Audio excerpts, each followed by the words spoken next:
I was already mad because my planner could not secure proper catering for me. All of my friends were turning their noses up at the food in front of us.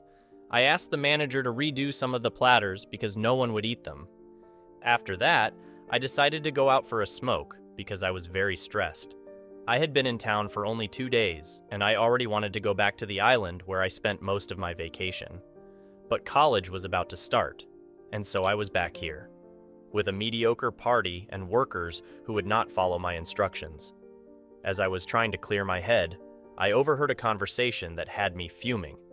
"We have the best food in town. I do not know what that little brat is going on about," the manager said. "You know how they can be. He seems to be the worst by far. If I did not get paid for this, I would be out. People like him sicken me," another man angrily mumbled. "Low-class scums." I moved closer to take a look at them. This guy who had just called me low-class looked around my age. He continued to trash talk me and everything about my event. I was not in a good mood. I needed a drink. I returned to the party where Pasha was waiting for me with a drink. I downed drink after drink until I could actually tolerate people's company. I saw the guy who had spoken badly about me a couple of times. He appeared to be a waiter here. Every time that I saw him, I got very angry. How dare he judge me when he did not know me? Of course, it was easy for someone like him who had no pressure at all to please these people. These people came to my parties, ate my food, and pretended to enjoy my company, but were just snakes. A couple of hours after heavy drinking, I was feeling much better. We were all playing a game of truth or dare. Most of it was just childish and annoying. I was getting bored. Then someone dared me to do something to make them laugh. I asked what they wanted me to do, and they replied that I could do anything that would make them laugh. My eyes locked with the guy from earlier. I felt myself smiling devilishly. I had the perfect plan. I had no time to waste, so I called him over and got right to the point. I told him that I would pay him any amount of money if he would dress up like a woman. Everyone gasped and looked at me. Pasha could hardly contain her laughter. The others were snickering and looking on to see what would happen. He looked at me like I was crazy and tried to walk away. Then I said, "How about $500,000 for you to act gay?" They all gasped. "Are you mad, Alec? I think you need to stop drinking." Pasha tried to reprimand me. "I know what I am doing. If you do not like it, leave," I replied. "Sorry, but this is personal." He was talking trash about us and calling us spoilt. She glared at him, and I knew by that look alone that she was back on my side. I knew I had gone too far with it, but it would still be worth it to see him humiliated the same way that I had been. "No," the man replied. He might as well have poured a bucket of water over my head. He would have to work his whole life to make that kind of money. He explained that he was not the party entertainment, but he could give me the number of a clown. My friends laughed and told me that he had owned me. No, it did not get to be like this. I became even more determined. Upset, and now provoked, I raised my offer. "How about you strip here right now? Pasha will lend you something from her wardrobe, and then you will act gay. $1 million is the final offer." There was no way he could ignore it now. He was about to walk away, but then he stopped. No one could walk away from so much money. I knew it. He had a price for his dignity. Everyone had. I could see Pasha's eyes shining. She reveled in chaos just as much as I did. That was why I kept her around. She annoyed me less than the rest. "How about you use that money to buy yourself a better attitude?" He coldly smiled and then walked away. A spike went through my heart, something that I had believed died a long time ago. No, there was no way that this nobody could hurt my feelings at my party. He had to learn. The others were laughing at me, and it did not feel good. What was this? Humiliation? I was Alec, the 21-year-old son of a tech giant. I did not feel humiliated. Pasha came to my rescue. She asked who wanted to see the diamond bracelet her dad had bought her. The girls then scurried to her side while the guys lost interest and returned to their drinking. I was out of it for the rest of the night. I drank more and more to numb everything. Why the hell was I so hell-bent on impressing these nobodies? If only Dad had allowed me to move in with my mom and sister. At least those two actually cared about me. My plan was to blow his money till he had no choice but to send me back to my mom. The next morning, someone was playing drums. It felt like a marching band mixed with a rock concert, and I was not having it. I turned over so that I could sleep better, but I could not go back to sleep. It felt like my whole body was giving up on me. I am never drinking again, I moaned to myself. You will keep saying that only until the next time, someone replied. Groggily, I opened my eyes to see that someone was in my room with me. I jumped, my hand already reaching for my phone so that I could call security. Your phone is at the bottom of the pool, he said. What do you mean at the bottom of the pool? What the hell happened? I asked, panicking. I tried to think of how I ended up on this bed and I could not. I then noticed that this stranger had a very familiar face. Who was he? Then he smiled. That was when it became clear. It was the same guy from last night I had offered money for that prank. What was he doing in my room? I sat up. My head felt heavier than my body. I started to think back to last night and several things fell into place at once. I had been very drunk. It was probably after that when I started feeling hot and jumped into the pool. I was out of my senses by then, but even then I knew my phone was dead. I remembered hearing a voice asking me if I wanted to return to my suite. I drunkenly replied that I wanted to party some more. The voice replied that party had been moved to my suite, and I believed that nonsense in my drunken state. I followed after the voice and whined when I heard that he would have to leave because he had work to do. I had asked him to stay like a stupid child. Looking back at it now, I still didn't know why I didn't want to be alone. It might have been because I was sure I would wake up messy. It was always like that, the infamous party boy drunk out of his state, waking up in his own vomit and shit. That was the same old routine. Perhaps I just didn't want to deal with that all alone. Each time that my dad dealt with that state of mine, he would threaten to pull me out of school and take away everything that I had. Each time, in return, I hoped he would do so, but he never did. He enjoyed having me under his thumb no matter how much I messed up. When the guy in front of me coughed a little, I looked up into his eyes. It was then that another memory rushed into my head. Last night, at my insistence, he had grabbed a few of my clothes. He had been wet from head to toe, given the fact that he had just saved me from drowning, and it only seemed sensible I offered him something not wet. A blush crept up my cheeks at the memory of his bare body. He was toned, not too buff, and had a scattering of scars on him. His wet hair, dark and quite long, was kissing his shoulders. What was it about him that made me feel so much? Surely I should hate him for how he humiliated me. But in fact, I hated myself for what I had asked him to do for a cheap laugh. Drunk me never failed to embarrass me. There are some pills for you on the nightstand. I have to go, he said, and pointed at the nightstand. What is your name? I asked. Never mind about that, playboy. He waved his hand and quietly walked out of the room, leaving me with several questions and thoughts. A month later. We have to stop meeting like this, playboy. Someone chuckled. I looked up and saw him, the guy I had been daydreaming about for the past month. It was unbelievable that he was so near me. It almost felt like a dream. Are you stalking me? I asked, because that was what nervous people did. I have better things to do. This is my job, he said, pointing to the shop. I was at least sober enough this time. I stood up and gestured to the punctured tire. How many jobs do you have? I asked him. As many as it takes to pay the bills. Mind if you move so I can check it out? He asked politely. Seeing him in daylight with a clear head was different. I swallowed nervously. It was interesting how nervous I felt around him for whatever unfathomable reason. My name's Alec. What is yours? I asked him, extending my hand. Looks like you have manners. He laughed. Wayne? Thank you, Wayne. Over the next hour, we had small talk while he fixed my tire. I admitted he actually really funny. After he left, I felt a bit bad about the way I had treated him that day. To this day, 1 month forward, I had been unable to keep that image of his body out of my mind. I did not know why. Was I attracted to him? I did not think so. I believed I was not attracted to anyone. My dad had tried to set me up with multiple heiresses. Each time, his setup ended in disasters. Even Pasha once tried to get with me, and I blew her off.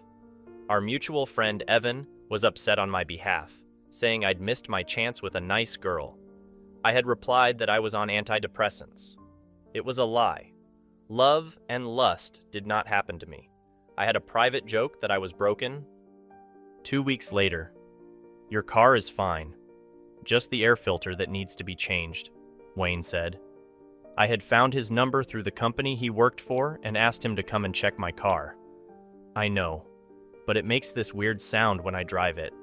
I think something is wrong with it. I made sure to say it extra loud so my dad could hear me on the other side of the line. I knew he was getting upset. I had been on the phone with him for some minutes, and he was trying to pressure me into driving to a company dinner. Yes, it might need to stay here for a while, Wayne said. Alec, this is not funny. You need to get to this meeting right now. My dad screamed into the phone. I hung up on him and switched off my phone. Wayne raised an eyebrow at me. I told him that my dad was acting like a fool. He said he understood. He admitted his dad acting like a fool was the reason he was working 2 jobs to support himself and his mom. I felt terrible for him. I could tell that he was tired. He had so many energy drinks in this garage. He was probably running on them. My problems are mediocre compared to yours. I am sorry, I said. He looked at me like I had grown a second head. Why would you be sorry? Life dealt me this. Then, suddenly, his tone changed. Why are you being nice to me? Is it a prank? He asked. The fact that he even asked that made me sick to my stomach. I am so sorry about the party. I overheard what you said about me and I got upset. I wanted to humiliate you, but you still helped me out later that night. I stopped, took a deep breath before continuing. Why? Because I know how it feels like to treat people badly just because you're hurting from within. He then went on to tell me how he had reacted similarly when his parents divorced. He got suspended from school for fighting, lost his best friend, and disappointed his family. He said that if I ever needed to talk about it, I could hit him up and see if he was available. No, it's fine. I don't talk to people about my issues, I told him. The rest of the day went by as he fixed my car. Then, he invited me to have dinner with his little family. I said yes, much to my surprise. One of the reasons I said yes was because there was nothing waiting for me at home. I also felt safe around Wayne. After all, I had just shared my deepest insecurities. When he left, I realized that Pasha had left me a million missed calls. I forgot I had promised I would come by her apartment later on, but I was so tired that I slept the evening away. A week later, I did not know how I got myself into this mess with Pasha, but it was sticky. I prayed for someone to save me. You can learn to love me. It is not like there is anyone else who knows you like I do, she told me. She was wrong. Wayne did, and he was becoming a close friend. Take your ring and leave. You're only a friend. I was upset. This wasn't the first time I had rejected her advances. What a betrayal. I thought she understood that I would ever look at her in that way. It was all a disaster. Figure out what to tell your dad. I do not want this. I have never wanted this. I sighed. Is it because you are gay? Evan claimed you were. Why else would you pass me up? Her words were making me feel uncomfortable. I looked down at the watch. I have to go. This is not happening, even if Dad and you drag me into this. I turned on my heel. As soon as I was out of her apartment, I sent my dad a text. Not cool at all. Don't expect to see me for dinner. I am done. His reply was less emotional than mine. It simply read, "You have to marry her. If you do not like the setting, I suggest you start considering a career in military. We are meeting Pasha and her dad for dinner." I did not respond to my dad. I needed someone to talk to because I was getting overwhelmed. I left my car in my driveway and decided to walk to the place Wayne worked at. It was a good 35-minute walk. "You look like a beetroot," was the first thing he said when he opened the door for me. "You know how my dad is. You are lucky yours is not present." Oh gosh, that was a terrible thing to say. I apologized. "Hey," he said gently. I looked into his eyes and felt my throat tighten. "Let me show you what I have been working on." "Hey, wait, Alec." He stopped when I let out a loud sob. I was not sad. I was angry at the people in my life who just wanted to use me. For his part, instead of replying, he hugged me. I came undone in his arms. This was the first time I had cried in ages. Although I didn't want to, I reluctantly pulled myself away from his touch. "I do not have anyone I can share this with. Please do not tell anyone I cried," I said. "I promise. As long as you promise me that if anything happens, you are going to call someone. I know that you are feeling a lot right now. I have been there." He confided in me. He confided. "Something like a pact?" I suggested. "Exactly," he agreed. "Then it goes both ways," I said, and felt something warm within me. "You get in trouble. Talk to me. I get in trouble. I talk to you." I needed to explore this feeling. It was the only thing that had made me feel happy in a long time. My mind was clearer, and I did not feel so much anger anymore. I liked to talk to him, listen to his stories, and tell him mine. I liked the fact that we had inside jokes. These little things made me feel safe around him, ironically safer than I felt around the people of my likes. 2 weeks later, Friday night, I had asked Wayne what he was doing for the night. He replied that he was rewatching Star Wars and was wondering if he should sleep after that. He confessed it was his first off day in the longest time. I told him that I was stuck somewhere and was on my way to book a cab. Wayne asked me to send my location so that he could fetch me. I apologized for interrupting his movie night, and he sent me a funny GIF in return. I couldn't help but smile. I was glad I knew him. A few hours later, I was at Wayne's place. "Okay, I did not see that plot twist coming. We have to watch the next one," I said. "Your wish is my command." He smiled. "Star Wars has the perfect mix of romance and science fiction. Too bad most of it is forbidden." I sighed. "So, you like a forbidden romance?" He turned to me, and I suddenly found his intense gaze on me. Suddenly, I couldn't breathe. Perhaps it was because of that I did not know what came over me. I leaned close to him, just so I could feel his lips. To be honest, sitting so close to him until now had been very hard. Every time he moved, I felt a wave of shock and pleasure rush through my veins. It was an extraordinary feeling, and yet it bothered me that I was not familiar with it. The kiss was short, but I felt something. I quickly pulled away and asked to use the bathroom. We did not discuss it again. Saturday night, I was with Pasha, and she was kissing me. There was a bunch of questions and emotions in my head that I could no longer avoid for my comfort. Why did this feel so wrong? Why did I want to return to yesterday? Why could I still feel how it felt when I had kissed Wayne?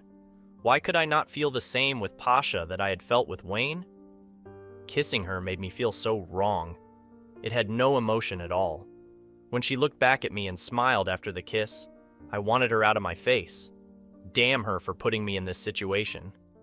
Right as I pulled away, I locked eyes with someone I was not expecting in that place. That was when I let go of Pasha and followed after him. Our fathers be damned, I could not do this. He pushed me away when I grabbed his wrist. He was clearly upset, and I could see tears gathering at the corners of his eyes. "I want you to leave me alone. Never come to my house ever again," he said. "Wayne," I desperately said, "please hear me out." But he wasn't having any of it. He shook his head, and my eyes followed the trail they left on his cheeks. "I see what it is. Make the gay peasant fall in love with you and then humiliate him." I tried to hold his hand again, but he refused my touch. "Wayne, I promise that I can explain," I started. "I am sorry about this. I do not see you as a peasant. You are my friend. Maybe more. I will sort this out. I promise." I tried to explain, but he just put his hand in front of me and told me to stop talking. This was not at all how I was expecting the day to end. "You kissed me to toy with my heart. It is not enough that my life sucks. You just had to make it worse." The look of disgust on his face when he said that floored me. I wanted to say something to let him know that that was not how I felt. I was not trying to harm him, and I certainly did not want to stop hanging out with him. I was just confused after our kiss on Friday night. I'd left abruptly because it was just so sudden for me. I had not expected the jolt of electricity that went through me, and I was scared. The last couple of weeks spent in his company made me feel a type of way. I believe this was what they meant when they said they had a crush on someone. I never had a crush, and I didn't know how to handle it. That was what I should have told him, and maybe that would have been enough for him to stay. Instead, he told me that he needed to get back to work and left me standing there. When I got home and checked my social media, he had blocked me everywhere. I tried to use a second phone to call him, but the call did not go through. Then I decided to go to his house the next day and try to explain myself. When I got there, his mother told me that he was not home and suggested that I not come by anymore. Clearly, she knew that I had done something to hurt her son. 2 months later, 2 months passed by, and they proved to be the worst 2 months of my entire life. I gave up on trying to contact Wayne because it was clear he did not want to see me. I had a bit of a break in between exams at college. I told my dad that I was going to visit my mom and sister. I had been a good and dutiful son so far, so he was okay with it. Seeing them, I felt a little relaxed. For just a short period of time, I did not feel that deep regret. That was until the day I got a call. Wayne's mom was calling me to let me know that Wayne was missing. She wanted to know if I knew where he might have gone. When I asked her if they had a fight, she told me that his dad had returned in their lives. He was not happy about that, so he left. I told his mom that I would take care of it, and she should not worry. I sent him a text, and a couple of minutes later, I got a message that said, "I am fine, not dead, just looking for a place to stay." I suggested me could stay at my place. He replied that he didn't think that was a good idea. I was biting on my nail before I sent him the next message. "I am not at home right now. You can stay as long as you want. Remember, we made a pact for times like this." His reply came some 10 minutes later, and it sounded reluctant, but he accepted my offer. Now, I was haunted by the knowledge that he was in my apartment. I could imagine his scent all over my apartment. I wondered what he thought about the mess that I had left there. I wondered what he was thinking. I worried about him. Over the next couple of days, I contacted him just to check in on him. We had a video call, and he confided in me. Things at his house was bad. His mom seemed to have forgiven all that his dad had done, but Wayne was unable to. His mom actually wanted to move in with his dad. Now Wayne was planning to find a place to stay away from them. As we continued to talk, our conversations took a turn. It was quite difficult to explain the transition from friendship to caring deeply about someone. But that was the best way I could explain it. I felt myself longing to be by his side during that difficult time. So I left my mom's house a day early. Before that, I spoke to her and told her everything, including the fact that I was in love with a guy. As expected, my mom was very supportive. "I just want you to be happy," she said. "I messed it all up. He hates me," I told her. "He trusted you enough to ask for your help," she reminded me. She just wanted me to be happy. I also confided in her that my dad was making me marry a girl that I did not love. She promised she would take care of it. 2 weeks later, the first night, we slept in the same bed, but there was a pillow between us. I did not want him to take the couch, so we put a pillow between us. If it had been any other male friend, that wouldn't be required. But it was not like any of the other male friends made my heart race like he did. Over the next couple of days, we stayed together. We got into a routine where he would go to work in the morning and I would go to classes. Whoever came home early would make dinner and the other would wash up. Afterward, we'd play some games and watch something. If I had assignments, I would retire to my room and he would watch TV. Once I was done, I would come and sit next to him and we would cuddle. At first, it was awkward, but we soon got into that routine, and every day it ate at me that I could not tell him that I loved him. I talked to my mother about this, and she encouraged me to be honest with him. If he did not feel the same way, then we would work through it and perhaps become friends. If he did, it would be perfect, and I would not have to wonder anymore. As for Pasha, I would deal with her later. And so one evening, I decided to cook his favorite meal. I made the atmosphere a little more welcoming. When he asked me what the occasion was, I replied that I wanted to tell him something. He said, "I am probably going to have to beat you to it because I have something to tell you as well." He then told me that he was moving out because he had found a place to stay. I was crushed. There went my hopes of anything happening between us. Forever alone, that was my fate. He then asked me why I was so sad about that. I was going to have my own space, after all. Well, maybe I do not want you to leave. Maybe I want you around a lot more. As I said this, I shied away from the intensity of his eyes. From the look in his eyes, he had me right where he wanted. How ironic that the power had shifted from me to him. He stepped closer to me, and his eyes darkened. He asked me again, and this time his voice was huskier. The atmosphere between us had suddenly shifted. It was almost like a whiplash. "Maybe because I will not be able to do this," I added, and finally found his eyes. And then I leaned in closer, and our lips connected. I could have sworn that there was more spark this time around. He leaned in closer to me and deepened the kiss. Yes, he definitely liked me back. "If we are going to do this, we have to take it slow. I have a lot going on right now, so you will need to be patient," he said right after. "I think you are right. Thanks for even considering giving me a chance. I know I hurt you last time." "Yes, but we will still need to talk about that girl. It is not like she can just disappear," he reminded me. "In due time," I agreed. "Right now, I just want to live in the moment." I pulled him in for a hug. 4 months later, it did not take long before someone found us out and informed my dad about us. That person was none other than Pasha. She had become impatient with me canceling our dates. She had grown tired of me not responding to her messages and her calls.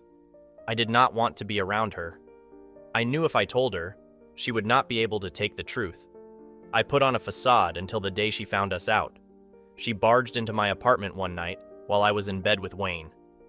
"You liar! You cheat! This is the worst thing you could have done. This lowly man? I hope that he can take care of you when your dad disowns you," she hissed. "Who gave you permission to get into my house? Get out! Do not speak about him like that." I raged. Suddenly, she took a photo and then she left. By the next morning, everyone knew. We did not go to work or college that day. Instead, we just waited for my dad to come and raise hell. But it never came. I was surprised. He would have skinned me alive for this. So I decided to go to his house on my own to face him. Now that the truth was out, I decided it was best to confront him about it. I would have liked to have more time to prepare, but that was not my luxury. "You have been scarce," he said when he saw me. He did not look up from whatever he was reading. "I cannot marry Pasha," I repeated for the nth time. "I know," he replied. "What? And you are not mad? I was expecting you to raise hell. Your mother told me to find another investor and not force you to marry someone you do not like. I was surprised to hear that because I thought the change in you was because of her. I then figured there was someone else. At least this way would stop being a headache." "You are okay with me having a boyfriend?" I asked. He finally looked up. "I must admit, I cannot be any more disappointed in you." He stopped a moment to think over his words as if that mattered. "You are a lost cause, and I do not consider you to be my problem anymore." He shouldn't have bothered with taking his time if he had to spout that old insult again. "You are the worst financial decision I have ever made." This was more like him. "I wanted to let you know that your Sarah is pregnant. Hopefully, it is a boy." He dropped the bombshell on me. Sarah was my stepmom and my dad's third wife. I left his place, feeling confused. My father did not back down, ever. So I called my mom and asked her what she said to him. She told me that she knew things about my dad that he did not want to come out in public, and all she needed was to remind him of those things. If word ever got out of how he acquired some of his contracts, he would lose everything. I would also be in trouble, but not that much. I told him to focus on his unborn child and leave you alone, she said. "I do not deserve this." I sighed. "You deserve to be happy. It looks great on you." Her words warmed my heart. When I got home, I had to tell Wayne what happened. When I got home, his bags were packed. He was busy writing a note. "So you have finally come to your senses and realized that I am too much for you," I said. He jumped. "Better to leave before you kick me out. I know you will choose a good life over me." "Actually, I wanted to ask you if you wanted to officially meet my mom. My mom had some dirt on my dad, so he has backed off nicely," I told him. "What? Really?" "Yes. He has given up on me. We can be together." I smiled. He had no words for me at all. "Come over here right now," I said, and pulled him into a warm hug. "Wayne, I still believe we need to discuss our communication issues," I said into his hair. He nodded against my shoulder, and I hugged him tighter. "It'll get better, Wayne. I promise." He looked so giddy with happiness. "I hope so." I rubbed a hand over his nape and pulled back a little to press a kiss against his mouth. "It'll be okay," I promised. Now, it was just time for Wayne and me to weather the storm of people knowing about us. But I did not care what the world thought. I was happy. All of the bitterness and need to prove myself had already disappeared. Conclusion. I finished my college. I lost most of my friends, but I made new ones. Wayne and I continued to stay with each other until I graduated. Afterwards, we looked for jobs close to my mom's and found some good ones. My dad's company suffered after the engagement was called off, but I never spoke to him again. My mother and sister completely adored Wayne. Things looked good between us. The end. Do you think that people can fall in genuine love despite social class differences? Thanks for watching. Consider subscribing to become a part of our Rainbow Force and to stay wholesome.